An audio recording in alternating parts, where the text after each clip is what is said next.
All right, we're still talking about the impeachment process against Siminalayi Fubara and his deputy. Right now, Ogbonna Nwuke, a former member of the House of Representatives, joins us to discuss this.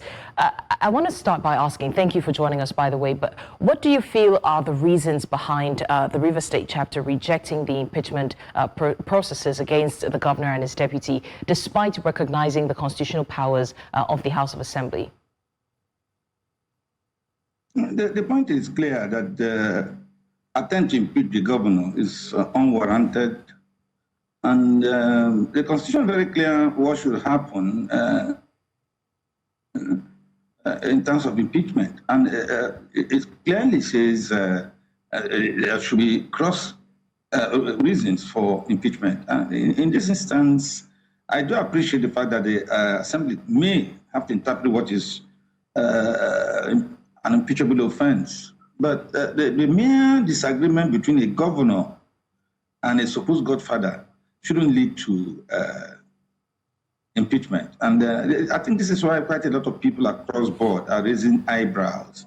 Okay, we will not have peace from the day the APC agreed in line with its principles and in line with constitutional reasons that Fubara should be 001, meaning that he's number one insofar as managing the state, managing the party's concern. And I don't know why that should raise issues.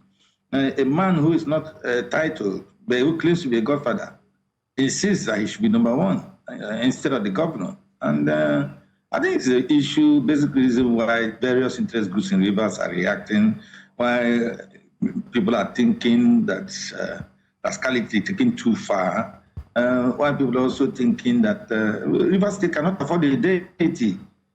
Nwuke wants to be a deity, and you hear his supporters say, no Nwuke, no Rivers State. And you hear them say, if you want any problem solved, go through Nwuke. Meaning that gradually, an individual born of a woman is becoming a replacement for God, in our state. So he wants to be the God of our state. And sooner than later, we'll be expected to worship him simply because he claims he brought a governor. But he forgets that it was the people of Rivers State who elected a governor. So these are the issues. Frankly, whereas we understand that the Assembly has powers, but I doubt that the Assembly is acting within the confines of what their constituents want. And that's a very dangerous foundation to step on. And I understand that even some persons are beginning to talk about recalling them. Now, that basically even further confuse the situation. But I think Nwuke should be encouraged, should be advised to leave Rivers alone. It is not Nwuke State, it is Rivers State. And Rivers State existed before he was born. Rivers State will exist when all of us are gone. So you should understand and remember that he's not a god. And Rivers people are not willing to serve this small G God. We will not serve him. We want good governance, and that's all that matters to us. Okay, so I think from what you have said, we understand where the external impact or who the external forces are. The APC spokesperson, Darlington Nwauju, warned lawmakers against yielding to these external pressure. So there's no need explaining who these external forces might be, but how do you think their influence could destabilize Rivers State? Well, although you are very slightly faint, I'm just trying to make sense of what you're saying. I believe that where we are now, I don't imagine we should have crisis on our hands. The governor of Rivers has done everything to abide strictly to what is rational and reasonable within the agreement, whatever agreement that Nwuke refers to. And the fact that we have had peace thus far, this is as a result of the nature of His Excellency the Governor. And I think Nigerians should note this fact. If it was a destroyer, if it was rascally like Nwuke, by now Rivers State will be boiling, and who knows what will happen. Now, the issue very clearly is whether we can have two governors in the state.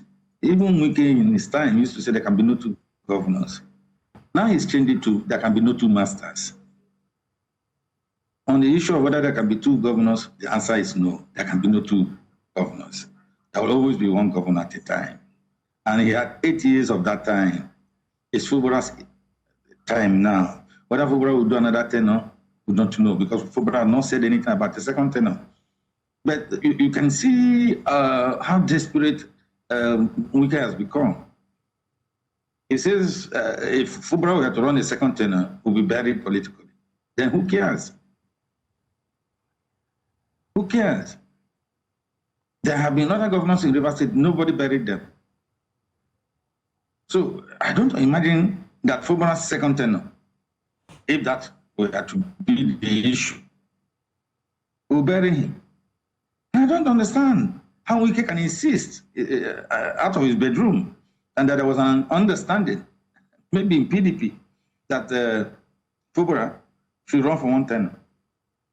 So the Constitution, which says a governor or an individual has a right to run elections 2 times, that's 2 tenures of 8 years, that the Constitution was wrong. That Nwuke is himself the Constitution. The interpretation of the Constitution doesn't matter to Nwuke. And then the Rivers people, between Nwuke and Fubara, the Rivers people own the 2 of them. And the Rivers people who made the decision of whether or not Fubara should be governor. So when Nwuke who voted for Fubara, he voted only in his unit. But the Rivers people voted across units for Fubara. And this explains why Fubara has organic support among Rivers people. And still, it's surprising that Nwuke is not in this. All right. And so people's power doesn't matter. The social contract which exists between government and the governed doesn't matter. What matters is that Nwuke brought Fubara, and then that Fubara must be loyal to him, and not to the Rivers people. Fubara has chosen rightly to be loyal to the Rivers people. He's chosen rightly to serve the Rivers people and not a godfather. And he has chosen rightly, in my view, we should stand within the framework of the Constitution. All right. Now, to the extent that Nwuke won't let us have peace because Fubara's star is on the rise, is something that none of us in Rivers State can fathom. Even most Nigerians cannot understand. All right, former member of the House of Representatives from Rivers State, Ogbonna Nwuke, thank you for joining us on the news and lending your voice to this ongoing conversation.